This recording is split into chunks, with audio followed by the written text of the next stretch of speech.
Hello friends, good morning. कैसे हो? Hope करता हूँ आप सब लोग अच्छे ही होंगे। सो फ्रेंड्स, सामान्य ज्ञान की स्पेशल क्लास में आप सभी लोगों का बहुत बहुत स्वागत है। फ्रेंड्स, आज की इस वीडियो में हम लोग सॉल्व करेंगे जीके जीएस का प्रैक्टिस सेट। पूरे 50 प्रश्नों को हम लोग इस वीडियो में सॉल्व करेंगे। फ्रेंड्स, इस वीडियो में मैंने जितने भी क्वेश्चन लिए हैं सारे के सारे सिलेक्टेड क्वेश्चन लिए हैं, प्रीवियस ईयर के क्वेश्चन लिए हैं जो हर वर्ष एग्जाम में रिपीट होते रहते हैं। तो पूरी क्लास ध्यान से देखना। यहाँ पे डेली क्लासेस का टाइमिंग आप सब लोग देख सकते हैं। डेली सुबह 9 बजे आपकी सामान्य ज्ञान की क्लास चलती है, 1:30 बजे हिंदी की, शाम 6:30 बजे सब्जेक्ट एबिलिटी एंड रीजनिंग की क्लासेस चलती हैं। ठीक है, तो चलिए फटाफट क्लास को स्टार्ट करते हैं। सभी लोग वीडियो को लाइक कर देंगे। सभी को गुड मॉर्निंग भाई।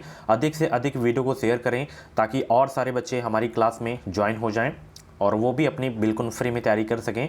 ठीक है, चलिए ये पीडीएफ अगर आप लोग डाउनलोड नहीं किए हैं तो वीडियो को डिस्क्रिप्शन बॉक्स में लिंक दे दिया हूँ, आप लोग डाउनलोड कर सकते हैं। पूरा मटेरियल इसमें आपको मिल जाएगा बीएड एंट्रेंस एग्जाम 2023 का। ठीक है, 10 ईयर के प्रीवियस ईयर के क्वेश्चन भी आपको देखने को मिल जाएंगे। मात्र 160 रुपये में आप लोग घर बैठे हमारे पीडीएफ के थ्रू अपनी जबरदस्त सरकारी सीट की तैयारी कर सकते हैं। तो फटाफट देर मत करें, वीडियो को डिस्क्रिप्शन बॉक्स में लिंक है, इस निचोड़ नोट्स को आप लोग जरूर से जरूर परचेज करिएगा। ठीक है, चलिए सबसे पहला प्रश्न आपकी स्क्रीन पे आ गया है। एक बार फिर से सभी को गुड मॉर्निंग।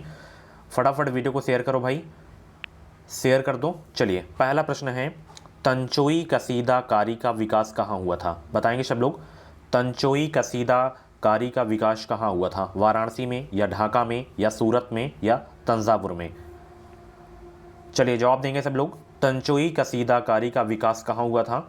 बहुत सारे लोग यहाँ पे ए जवाब दे रहे हैं, उनका आंसर बिल्कुल सही हो जाएगा। वाराणसी में इसका विकास हुआ था, तंचोई कसीदाकारी का। ठीक है, पहला का जितने लोग यहाँ पे ए जवाब दिए उनका आंसर बिल्कुल सही हो जाएगा। ठीक है, चलिए सरफरोशी की तमन्ना अब हमारे दिल में है गीत किसने लिखा था? बताएं सब लोग। सरफरोशी की तमन्ना अब हमारे दिल में है गीत किसने लिखा? मोहम्मद इकबाल ने या काजी नजरुल इस्लाम ने या आनंद नारायण मुल्ला ने या राम प्रसाद बिस्मिल ने? 50 में से अगर आप लोग 20 प्लस क्वेश्चंस करेक्ट करते हैं तो आपकी जीके जीएस की तैयारी बहुत ही अच्छी है और आप लोग इस एग्ज़ाम को बहुत ही अच्छे नंबरों से निकालेंगे। तो बताएं सब लोग, सरफरोशी की तमन्ना अब हमारे दिल में गीत किसने लिखा? तो यहाँ पे बहुत सारे लोग ए जवाब दे रहे हैं, उनका आंसर बिल्कुल सही हो जाएगा। सरफरोशी की तमन्ना अब हमारे दिल में गीत किसने लिखा? मोहम्मद इकबाल ने। ठीक है, सॉरी राम प्रसाद बिस्मिल ने। ठीक है, तो यहाँ पे आपका डी वाला बिल्कुल करेक्ट हो जाएगा। ठीक है, चलिए गलती हो गई, तो यहाँ पे डी वाला आपका बिल्कुल करेक्ट हो जाएगा। ठीक है, चलिए आगे चलते हैं। वह रासायनिक तत्व जिसका प्रयोग कृत्रिम वर्षा कराने में किया जाता है? Very very most important question है आपके एग्जाम के लिए, सीधे एग्जाम में छपने वाला प्रश्न है। वह रासायनिक तत्व जिसका प्रयोग कृत्रिम वर्षा कराने में किया जाता है? सिल्वर नाइट्रेट या सिल्वर आयोडाइड या सिल्वर नाइट्राइड या सिल्वर क्लोराइड? बताएं सब लोग। तो वह रासायनिक तत्व है जिसका प्रयोग जो है कृत्रिम वर्षा कराने में किया जाता है, वो है आपका सिल्वर आयोडाइड। सीधे एग्जाम में छपने वाला प्रश्न है, तो यहाँ पे बी आपका बिल्कुल करेक्ट हो जाएगा। इस क्लास की अगर आपको पीडीएफ चाहिए तो आप लोग हमारे टेलीग्राम चैनल को ज्वाइन कर सकते हैं। टेलीग्राम चैनल का नाम है एजुकेशन विद साहिल। इस वीडियो को डिस्क्रिप्शन बॉक्स में लिंक दे दिया हूँ। जितने भी लोग क्लास को बिना सब्सक्राइब करके देख रहे हैं, सब्सक्राइब कर लेना, क्योंकि आगे भी आपको नॉलेज की ज़रूरत रहेगी। जब आपका एग्ज़ाम हो जाएगा तो क्या गलतियां आपको काउंसलिंग में नहीं करनी है, काउंसलिंग कैसे होती है, यानी कि पूरी जानकारी आपको इस चैनल से देखने को मिलती रहेंगी। इसीलिए चैनल को सब्सक्राइब करके बेल आइकन को ऑल पे प्रेस कर लीजिएगा ताकि कोई भी बीएड एंट्रेंस एग्ज़ाम की अपडेट आए और जब काउंसलिंग इसकी स्टार्ट हो जाएगी तो सारा का सारा मैं बताता चलूँगा अपने चैनल पे, ताकि आप लोग गलतियां ना करें, अच्छा कॉलेज आपको मिल सके। चलिए, निम्नलिखित तत्वों में से कौन सा तत्व मानव शरीर में सबसे कठोर तत्व है आपका? हड्डी, इनेमिल, नाखून या इनमें से कोई नहीं? बताइए, नाखून तो हो गए नहीं, तो इन दोनों में से आप लोग बताइए कौन सा है मानव शरीर में सबसे कठोर तत्व कौन सा है? तो वो है आपका दांत का इनेमिल, जिसे जबड़ा के नाम से जानते हैं। ठीक है, अगर हड्डी पूछे सबसे लंबी हड्डी कहाँ से पाई जाती, कहाँ पाई जाती है? फीमर। और सबसे छोटी स्टेपिस, ठीक है, कान में पाई जाती है और वो जांघ में पाई जाती है। चलिए, कृषिगत आयकर राजस्व स्रोत है केंद्र सरकार का, राज्य सरकार का या क्षेत्रीय प्रशासन का या केंद्र एवं राज्य सरकार दोनों का? हजारों बच्चे हमारे पीडीएफ को परचेज कर चुके हैं, ठीक है ना, तो आप लोग भी एक विश्वास के साथ उसे परचेज कर सकते हैं और अपनी जबरदस्त तैयारी कर सकते हैं। कृषिगत आयकर राजस्व स्रोत है किसका? तो ये है राज्य सरकार का। ठीक है, बहुत अच्छे, वेरी गुड। यहाँ पे 5 का बी बहुत सारे लोग जवाब दिए थे, बिल्कुल सही हो जाएगा। अवरक के सर्वाधिक भंडार हैं किस देश में? बताएं सब लोग। अभ्रक के जो हैं सर्वाधिक भंडार हैं किस देश में? दक्षिण अफ्रीका में, ऑस्ट्रेलिया में, या कनाडा में, या भारत में? बताएंगे सब लोग, अभ्रक के सर्वाधिक भंडार हैं किस देश में?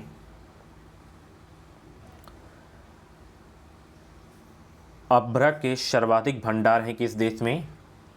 जवाब देंगे सब लोग इसका, भारत में है, अपने देश भारत में अभ्रक के सर्वाधिक भंडार हैं। ठीक है, डी आपका बिल्कुल करेक्ट हो जाएगा। चलिए अगले प्रश्न की ओर चलते हैं। उत्तर प्रदेश का ललितपुर जनपद जाना जाता है किसके लिए?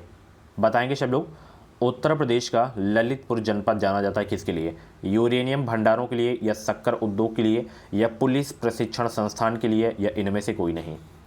बताएं सब लोग, 7 का जवाब देने का प्रयास करेंगे सब लोग। गुड मॉर्निंग सभी को, गुड मॉर्निंग। वीडियो को शेयर कर दो सब लोग, और चैनल को सब्सक्राइब ज़रूर कर लेना, हमारे चैनल से आपको निश्चित ही मदद मिलेगी। उत्तर प्रदेश का ललितपुर जनपद जाना जाता है यूरेनियम भंडारों के लिए। ठीक है, चलिए आगे जब आपका एडमिशन हो जाएगा तो टेट सीटेट जो है कैसे क्वालिफाई किया जाता है ये भी आपको बताऊंगा। ठीक है, जैसे मैं दोनों एग्ज़ाम को क्वालिफाई किया हूँ वैसे ही आपको क्वालिफाई करवाऊंगा एग्ज़ाम को। ठीक है, चलिए निम्नलिखित में से वो महासागर कौन सा है जिसका आकार अंग्रेजी के अक्षर जो एस है उसके जैसा है? आर्कटिक महासागर है, या हिंद महासागर, या अटलांटिक महासागर, या प्रशांत महासागर? देखिए अगर आप लोग मेरी geography, history and current affair की मैराथन वीडियो नहीं देखें तो जाके देख लीजिएगा, बहुत ही हेल्पफुल क्लास है वो। हिस्ट्री से ना ही प्रश्न गलत होगा, ना ही ज्योग्राफी से प्रश्न गलत होगा, ना ही करंट अफेयर से प्रश्न गलत होगा। तो जाके देखिए, प्रॉपर नोट्स बना लीजिए, अभी आपके पास समय है, 15 जून को आपका एग्ज़ाम है। तैयारी आज से भी अगर आप लोग स्टार्ट करते हैं ना तो पूरा मई पड़ा है आपके पास, और उधर जून पड़ा हुआ है, बहुत समय है आपके पास। तो अंग्रेजी के इस आकार के जैसा महासागर है आपका अटलांटिक महासागर है, सी वाला बिल्कुल करेक्ट हो जाएगा। चलिए तानसेन जो एक महान संगीतकार थे, ये दरबारी थे किसके? अकबर के, बहादुर शाह के, या राणा कुंभा के, या कृष्णदेव राय के? बताएं सब लोग, 9 का जवाब देने का प्रयास करेंगे भाई। तानसेन जो एक महान संगीतकार थे ये दरबारी थे किसके? 9 का जवाब दें सब लोग। तानसेन जो एक महान संगीतकार थे ये दरबारी थे किसके? अकबर के थे। किसके थे? अकबर के। कुछ भी डाउट्स है तो आप लोग इंस्टा पे हमें फॉलो कर सकते हैं, इंस्टाग्राम आईडी की लिंक इस वीडियो के डिस्क्रिप्शन बॉक्स में दे दिया हूँ। ठीक है, चलिए निम्नलिखित में से किसने तीनों गोलमेज सम्मेलनों में भाग लिए थे?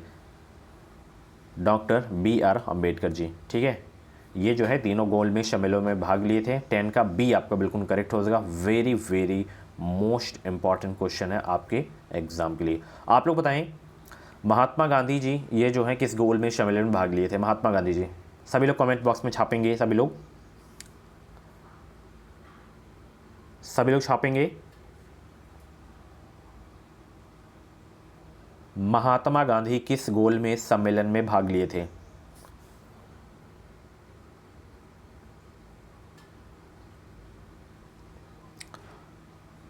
बहुत ही अच्छे।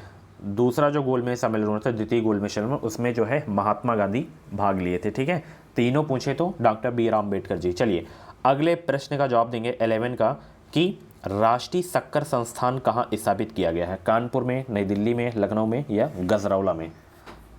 बताएंगे सब लोग, राष्ट्रीय शक्कर संस्थान कहाँ स्थापित किया गया है? कानपुर में स्थापित किया गया। ठीक है, 11 का ए आपका बिल्कुल करेक्ट हो जाएगा। प्रकाश की गति निम्नलिखित में से किसमें गुजरने पर सबसे कम होती है?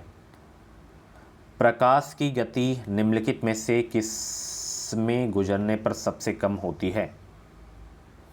कांच में। ठीक है, यानी कि ठोस वस्तुएं जो होती हैं। अब सबसे अधिक किसमें होती है प्रकाश की गति?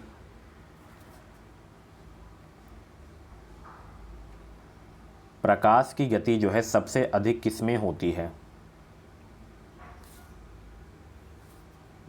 बहुत अच्छे, निर्वात में। ठीक है, अधिक पूछे तो निर्वात। चलिए, गैल्वेनाइज्ड लोहे की चादरों पर एक तत्व की परत चढ़ाते हैं, वह तत्व है कौन सा? बताएं वह तत्व कौन सा है? वह तत्व है आपका जिंक। क्या है? जिंक है। Very good. चलिए, IBRD का अन्य नाम क्या है? बताएं सब लोग, बहुत ही इंपॉर्टेंट क्वेश्चन है आपके एग्जाम के लिए।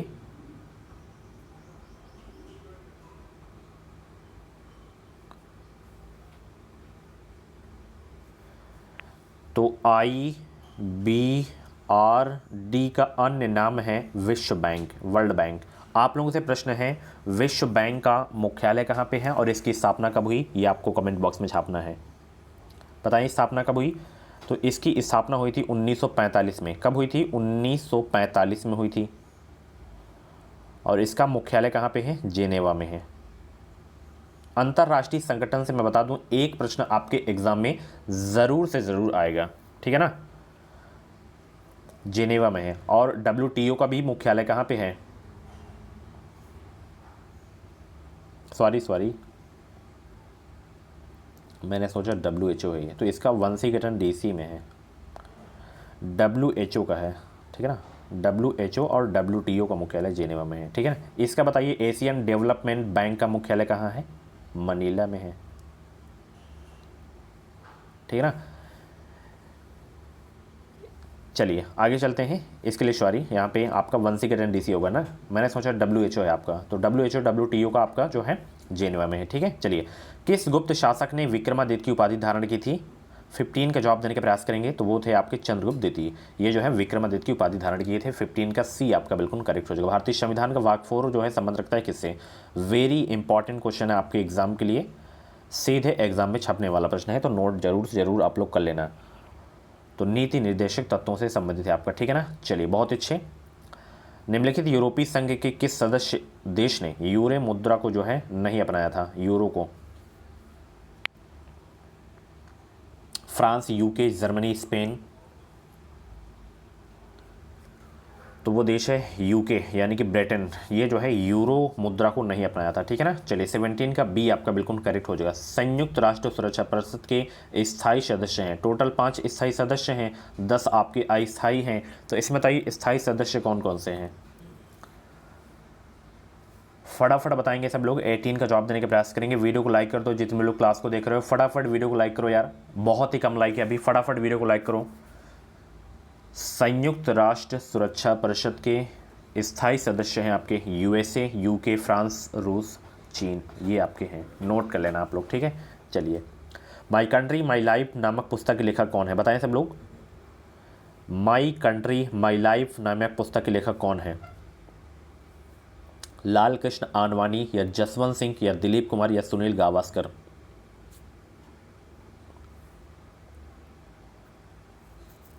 माई कंट्री माई लाइफ नामक पुस्तक के लेखक हैं लाल कृष्ण आडवाणी, ठीक है। 19 का ए आपका बिल्कुल करेक्ट हो जाएगा। चलिए, बंगाल विभाजन को ब्रिटिश सरकार ने किस वर्ष रद्द किया था? बंगाल विभाजन हुआ कब था? 1905 में हुआ था। और इसको जो है ब्रिटिश सरकार ने किस वर्ष रद्द कर दिया गया था, ये आपको बताना है। 1911 में, ठीक है। 20 का C आपका बिल्कुल करेक्ट हो जाएगा। भारतीय संविधान में कितनी अनुसूचियाँ हैं? 9, 11, 10, 12। भारतीय संविधान में कितनी अनुसूचियाँ बताएं सब लोग?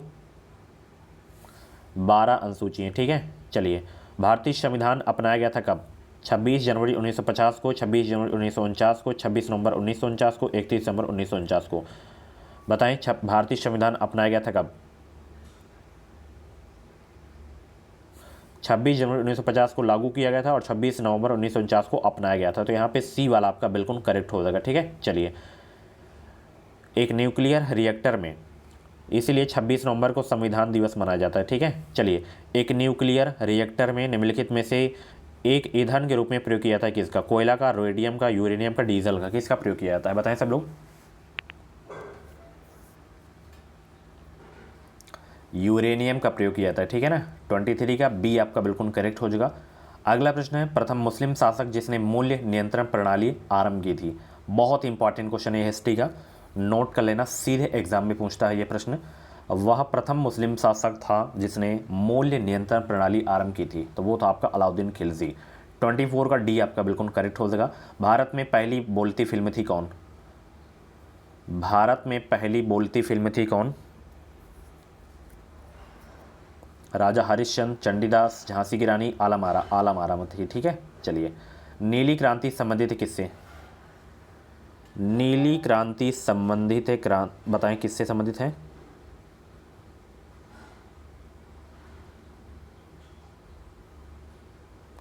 तो नीली क्रांति का संबंध किससे है? मछली उत्पादन से, यानी कि मत्स्य उत्पादन से। और भी क्रांतियाँ पूछी जाती हैं, जैसे हरित क्रांति पूछी जाती है तो खाद्यान्न उत्पादन से संबंधित है। गोल क्रांति पूछी जाती है, आलू उत्पादन से संबंधित है, ठीक है। पीली क्रांति पूछे तो तिलहन उत्पादन से है। भूरी क्रांति पूछे तो उर्वरक उत्पादन से है, ठीक है। चलिए नोट कर लेना हो नोट कर लीजिएगा, इंपॉर्टेंट है। भारत का सर्वाधिक विदेशी व्यापार है किस देश के साथ, बताएं सब लोग। भारत का सर्वाधिक विदेशी व्यापार किसके साथ, जापान के साथ, जर्मनी के साथ, यूएसए के साथ या यूके के साथ। वीडियो को लाइक करो यार, बहुत ही कम लाइक है, फटाफट वीडियो को लाइक कर दो। चलिए, भारत का सर्वाधिक विदेशी व्यापार है किस देश के साथ, यूएसए के साथ, यानी कि अमेरिका के साथ। 27 का सी आपका बिल्कुल करेक्ट हो जाएगा। चलिए, विश्व का सर्वाधिक नगरीकृत देश कौन सा है, तो वो है आपका सिंगापुर, सर्वाधिक नगरीकृत देश। ठीक है। लघु उद्योगों के लिए उच्चतम वित्त निकाय कौन सा है, लघु उद्योगों के लिए उच्चतम वित्त निकाय कौन सा है,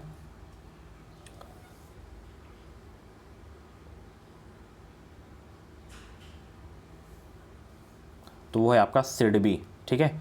इसकी स्थापना बहुत एग्जाम में पूछी जाती है, 1990 में हुई थी। ठीक है, बहुत एग्जाम में पूछा जाता है। ये एक वित्तीय मतलब संस्था है। चलिए, इसका मुख्यालय लखनऊ में है। पुराने श्याम प्रदेश का नया नाम क्या है, पुराने श्याम प्रदेश का नया नाम क्या है, बताएं सब लोग। 30 का जवाब देने का प्रयास करेंगे। पुराने श्याम प्रदेश का नया नाम क्या है, थाईलैंड है।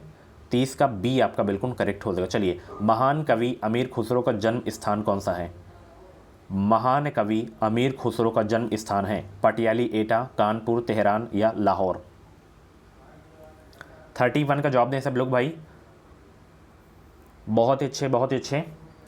सभी लोग हर प्रश्न का जवाब ज़रूर दिया करें। चलिए, और लास्ट में अपना स्कोर भी ज़रूर बता के जाया करें, और एक छोटा सा फीडबैक क्लास के बारे में ज़रूर दिया करें, कैसी लगती है हमारी क्लास। चलिए, महान कवि अमीर खुसरो का जो जन्म स्थान है वो है पटियाली, एटा। ठीक है। चलिए, बॉक्साइट निम्नलिखित धातु में से एक धातु का एस का है, वह धातु कौन सी है, एल्युमिनियम, टिन, सिल्वर, स्टील, कौन सी धातु है बताएं। 32 का जवाब देने का प्रयास करेंगे।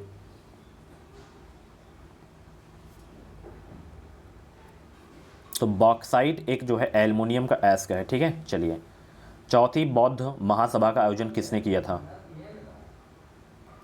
सभी लोग जवाब देने का प्रयास करेंगे। चौथी बौद्ध महासभा का आयोजन किसने किया था, कनिष्क ने किया था। ठीक है ना, बहुत ही इंपॉर्टेंट क्वेश्चन है आपके एग्जाम के लिए। 33 का डी आपका बिल्कुल करेक्ट हो जाएगा। ठीक है। और चौथी जो बौद्ध महासभा था, इसका जो आयोजन कनिष्क किए थे, कहाँ हुआ था, कश्मीर के कुंडल वन में हुआ था। ठीक है। चलिए, लोदी वंश का अंतिम शासक कौन था भाई, लोदी वंश का अंतिम शासक कौन था, इब्राहिम लोदी था। ठीक है ना। 34 का बी आपका बिल्कुल करेक्ट हो जाएगा। चलिए, अंडमान एवं निकोबार की राजधानी है क्या, अंडमान एवं निकोबार द्वीप की जो है राजधानी क्या है,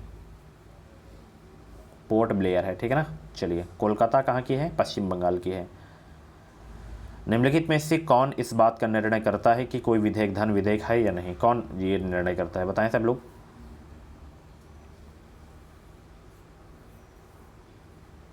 तो यह निर्णय करते हैं लोकसभा के अध्यक्ष। ठीक है।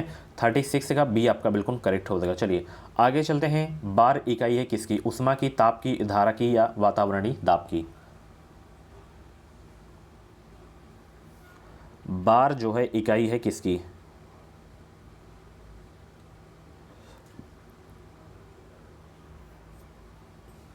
ये वातावरणीय दाब की है। ठीक है। चलिए, वोट देने का अधिकार कैसा है, राजनीतिक अधिकार है, बहुत अच्छे। चलिए, कोनेरू हम्पी संबंधित है किस खेल से, देखिए स्पोर्ट्स से क्वेश्चन इसी तरह के आते हैं कि कौन सा कप, कौन सा ट्रॉफी, कौन सा शब्द हो गया, किससे से संबंधित है, ये प्रश्न आते हैं एग्जाम में। और स्पोर्ट की मैं क्लास लूँगा, और भी जितनी क्लासेस हो गई हैं सभी से रिक्वेस्ट है जाके देख लीजिए आप लोग, क्योंकि अभी आपके पास समय है। कोनेरू हम्पी संबंधित शतरंज खेल से। ठीक है ना। चलिए, निम्नलिखित पर्वत श्रेणियों में से कौन सी श्रेणी पूर्वी एवं पश्चिमी घाटों को जोड़ती है, वो है नीलगिरी की पहाड़ी। ठीक है।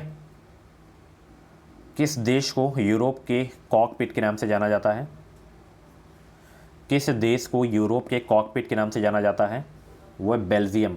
इसे यूरोप के जो है कॉकपिट के नाम से जाना जाता है। ठीक है। उत्तर प्रदेश में चरकुला लोक नृत्य का संबंध है किससे, ये चरकुला लोक नृत्य बहुत एग्जाम में पूछा गया है प्रश्न, ये स्पेशल जीके का प्रश्न है, यूपी का। इसका संबंध है व्रज क्षेत्र से, किस क्षेत्र से, व्रज क्षेत्र से।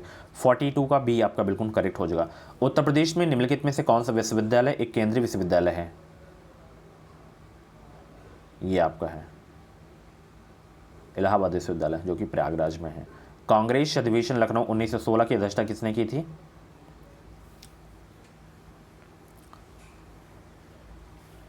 इस प्रश्न का जवाब आप लोग कमेंट बॉक्स में दीजिएगा, होमवर्क है आप लोगों के। रिहंद परियोजना है, इसका भी जवाब दीजिएगा। एक ऑप्शन और दे रहा हूँ, सोनभद्र। ठीक है, सोनभद्र है ये। एक राष्ट्रीय नेता जिसका जन्म दिवस राष्ट्रीय शिक्षा दिवस के रूप में मनाया जाता है 11 नवंबर को, ये कौन है व्यक्ति आपको बताना है। जब मैं इसका एंट्रेंस एग्जाम दिया था तो ये प्रश्न पूछा गया था कि राष्ट्रीय शिक्षा दिवस जो है कब मनाया जाता है, तो 11 नवंबर को मनाया जाता है। महत्वपूर्ण दिवस से 2 से 3 प्रश्न आना ही आना है, इस बार तो 3 प्रश्न पूछा गया था। तो मौलाना अबुल कलाम आज़ाद हैं, ठीक है, और ये स्वतंत्र भारत के प्रथम शिक्षा मंत्री भी हैं, ठीक है। चलिए, नागार्जुन सागर बांध का निर्माण किस नदी पर किया गया है? 47 का भाई जवाब देंगे सब लोग। नागार्जुन सागर बांध का निर्माण किस नदी पर किया गया है? कृष्णा नदी पर किया गया है। 47 का बी आपका बिल्कुल करेक्ट हो जाएगा। बरमुडा त्रिकोण है स्थित कहाँ?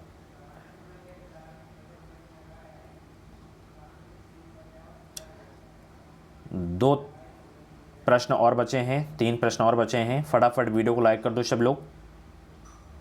तो ये पश्चिमी उत्तरी अटलांटिक महासागर में स्थित है, ठीक है, बरमुडा त्रिकोण। निम्नलिखित लोगों में से किसको वर्ष 2008 के लिए भारत रत्न पुरस्कार से सम्मानित किया गया था? पंडित भीमसेन जोशी को सम्मानित किया गया था, ठीक है। लास्ट क्वेश्चन, निम्नलिखित में से कौन सी भारत की पहली परमाणु शक्ति चलित पनडुब्बी है जो 26 जुलाई 2009 से प्रयोग में लाई जाने लगी थी?